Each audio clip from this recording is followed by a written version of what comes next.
J'ai 4 ans et je serai comédienne, je le sais. On sait quoi du rêve quand on a 4 ans, en dehors de ce qu'on fait la nuit? À 4 ans, on ne rêve pas, on décide. Moi, à l'école, sur le sol, je dessine le décor de tous mes théâtres. Et je dis à qui veut l'entendre que je viens de la planète Mars. Ouais. Et mon but n'a pas d'autre objectif que de faire croire que c'est vrai, d'être crédible, de persuader. Et finalement, l'enfant sera ma première école, celle qui, sans le savoir, allait peaufiner mon objectif. Et puis l'adolescence. Et là, on se confronte aux envies des autres. Et je me rends compte que personne n'a la mienne. Et ça me perturbe. Et en même temps, je me dis, c'est vrai, comédienne, ça sent un peu le strass et la paillette et l'impossible. Alors tout doucement, mon envie glisse vers le rêve. Voilà, je rêve d'être comédienne. Et là, le regard des autres s'en mêle. Ah, comédienne. Pourquoi? Comédienne, mais tu sais qu'il y a beaucoup de candidats et très peu d'élus. Comédienne, mais attends, parce que nous, on connaît personne, hein? Et on connaît personne qui connaît quelqu'un. Comédienne, ça sent le strass, ça. Mais si t'es pas dans le strass, mais t'es dans la mouise. Comédienne, mais attends, t'habites à Bordeaux. Tout se passe à Paris. Tu vas faire comment, hein? Si, la comédienne, voilà, ça ressemble à une lubie plus qu'à un projet, non? Voilà. À peine devenu un rêve, il a du plomb dans l'aile. Et ça vient de gens qui m'aiment et qui m'ont dit ça avec beaucoup de bienveillance. J'ai pas encore rencontré les autres. Et puis, je réfléchis à tout ce qu'il me dit et je me rends bien compte que c'est vrai, je connais personne. Personne qui pourrait témoigner à mon échelle. Je ne sais pas par où commencer. Je ne sais pas vers qui aller. Je ne sais pas comment il faut faire. Et tout à coup, j'ai un immense sentiment de solitude. Alors je prends mon rêve, j'ouvre un tiroir, je le mets dedans, à l'abri des regards et à l'abri de la lumière. Et je commence à chercher un autre métier, sans conviction. Et puis, c'est à peu près à cette époque que je découvre Renaud. Alors pour ceux qui ne le connaissent pas, 20 millions d'albums vendus, une centaine de grandes salles de spectacles, un poète engagé, comme le décrivent les journalistes. Donc, Renaud. J'ai 13 ans. J'aime tout de lui. J'aime ses chansons, j'aime ses textes, j'aime ses musiques, j'aime sa dégaine, j'aime son humour, j'aime son féminisme bien avant l'heure, j'aime sa féminité aussi, enfin j'aime tout quoi. Et je retapisse mon monde de Renaud. Et j'écoute toute sa discographie en retard et je l'écoute en boucle. J'ai même un poster de lui dans ma chambre. Ce sera le seul, juste à côté de celui de Charlie Chaplin. Renaud. Mon rêve, ça serait de le rencontrer, bien sûr. Alors je décide de lui écrire. Je lui écris en espérant une réponse et effectivement, quelques semaines après, je reçois une enveloppe avec son label dessus, c'est forcément lui. J'ouvre et là, je tombe sur une carte postale promotionnelle de son prochain album avec une petite signature. Et il n'y a pas mon nom, il n'y a pas mon prénom, il n'y a pas de réponse à ce que je lui ai demandé. Il n'y a rien en fait. Et là, mon rêve, il prend un petit coup dans l'aile devant une réalité que je n'avais pas anticipée. C'est pas grave. Moi, j'aime pas le monde. J'aime pas la foule, j'aime pas la proximité, mais Renaud passe en concert. J'irai. Ouais, c'est décidé, j'irai. Et là, je me dis, je passe de l'écrit au vivant. Et forcément, il va me voir. Et peut-être même qu'il me fera monter sur scène. Et peut-être même que j'irai à son after. Oui, ça se faisait, pourquoi pas moi? Donc, je vais à son concert. Et j'avais préparé une petite canette de coca que j'avais bu ultérieurement et que j'avais laissée avec des cailloux dans lequel j'avais mis un petit mot à l'intérieur où je me présentais et où je posais tout un tas de questions. Et au milieu du concert, je prends la canette, je la lance sur scène, elle passe à ça de l'œil du batteur et elle est très très loin de Renaud. Et là, je le comprends, c'est mort. Et j'ai très mal. Parce que moi, je vois Renaud, mais lui ne me verra pas. Je ne serai jamais amie avec lui. J'échangerai jamais rien avec lui. C'est un sens unique. Et ce jour-là, mon rêve se casse la gueule du 30e étage. J'ai très très mal. Et ce jour-là, je me dis que c'est terminé les rêves. En fait, les rêves, c'est une contrainte qui se heurte à une réalité commune. Ça fait quand même 2 fois que le rêve coupe mon élan et coupe ma joie. Les rêves, ce sont des histoires qu'on se raconte et qui finissent par nous rendre orphelins. Ben moi, j'aime pas le rêve et je l'emmerde.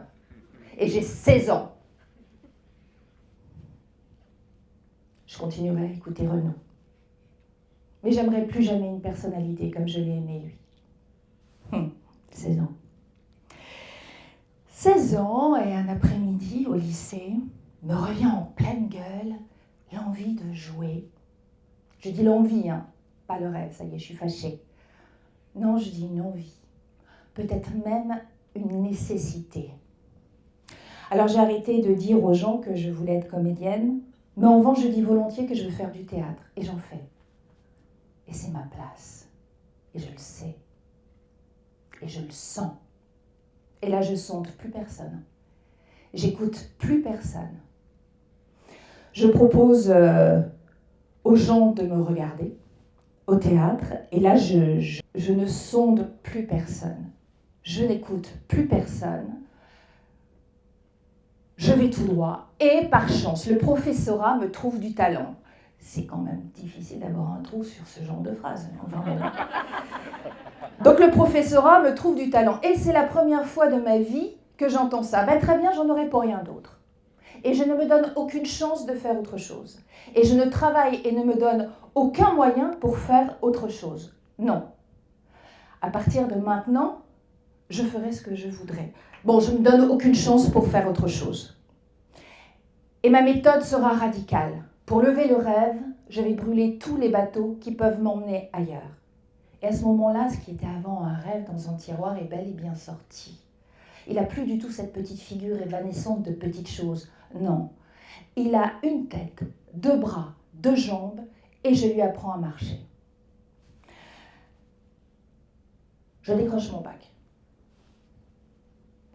Je passe un concours d'entrée dans une école nationale de théâtre prestigieuse.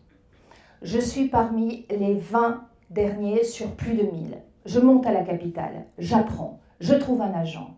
Je passe des auditions, tout réussit. 2 ans plus tard, je me retrouve dans la plus grosse production du moment. Alors, il faut savoir que quelques années auparavant, j'avais une amie qui était dans la même production avec le même réalisateur, avec une brochette de comédiens extraordinaire. C'était mon rêve d'être à sa place. Sauf que moi, je rêve plus. Donc, je prends mon téléphone, je téléphone à mon agent et je lui dis « Je veux rencontrer ce réalisateur », je la soudoie. Et après moult péripéties, je rencontre le réalisateur, je discute avec lui, je passe des essais et je suis prise. Et du coup, j'ai accès au casting.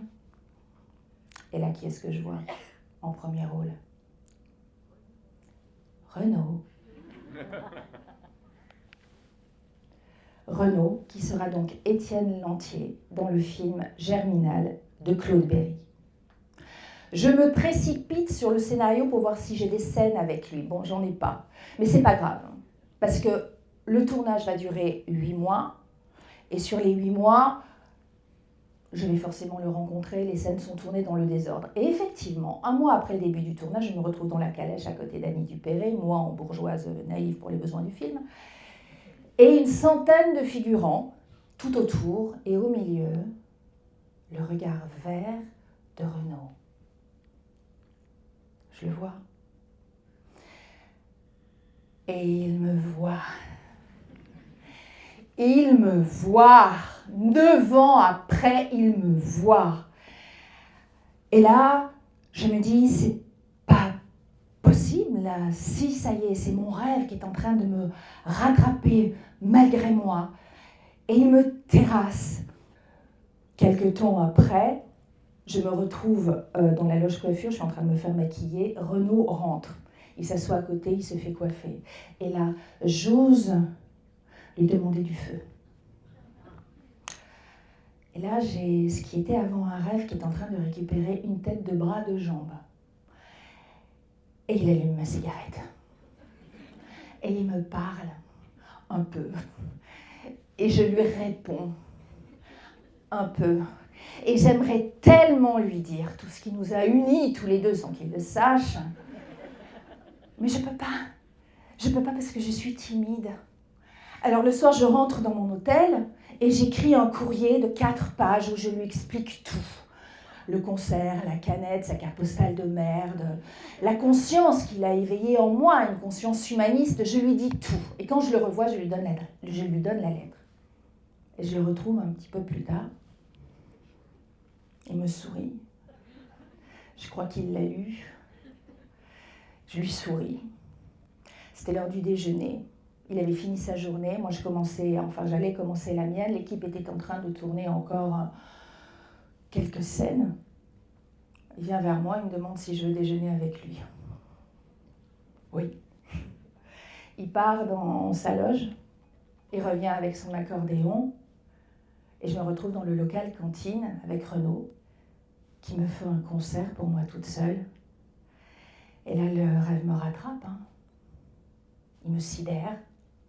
Il est en train de s'incarner, là, devant moi, sans chrono, sans repère. Et je me dis que, finalement, les rêves, si on les incarne avec ce qu'on est, quelque part, on les met dans l'univers, on les fait vibrer et ils vibrent en retour. Et si pour X ou Y raison on les abandonne, c'est pas grave, ils peuvent nous rattraper, peut-être un jour, sans prévenir. Voilà, ça c'est les rêves que j'ai réalisés. Mais je suis là aujourd'hui en face de vous, avec mon texte et mes trous.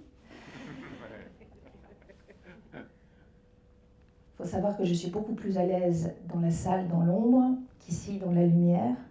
Et oui, comme ça, comme complète comédienne et ne pas répondre aux idées reçues. Les gens qui flageolent, quelques insomnies derrière moi, et tous les gens qui me connaissent n'ont pas compris pourquoi je venais faire cette conférence.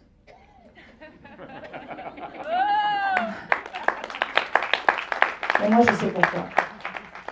C'est que j'ai un nouveau rêve. Et je dois l'armer.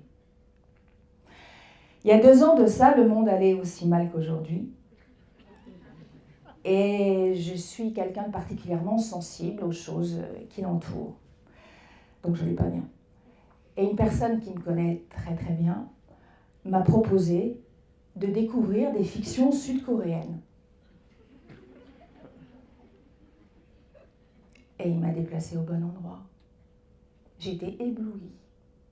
Éblouie par leur lumière, une mise en scène souvent très élaborée, un imaginaire qui n'est pas contraint et qui va dans des endroits culturellement très éloignés des nôtres. C'est beau. Ils ont une façon de filmer leurs comédiens en les sacralisant. Tout est sublime.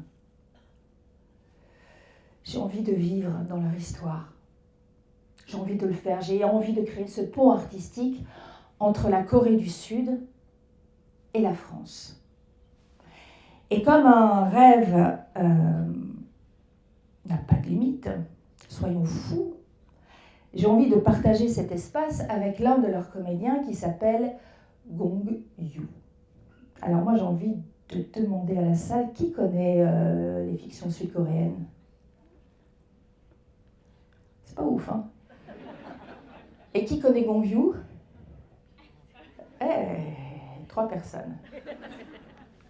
C'est lui. Ça y est, Voilà, moi j'ai découvert Gong Yoo il y a 8 mois, dans une série, presque par hasard. Et il m'a beaucoup intriguée.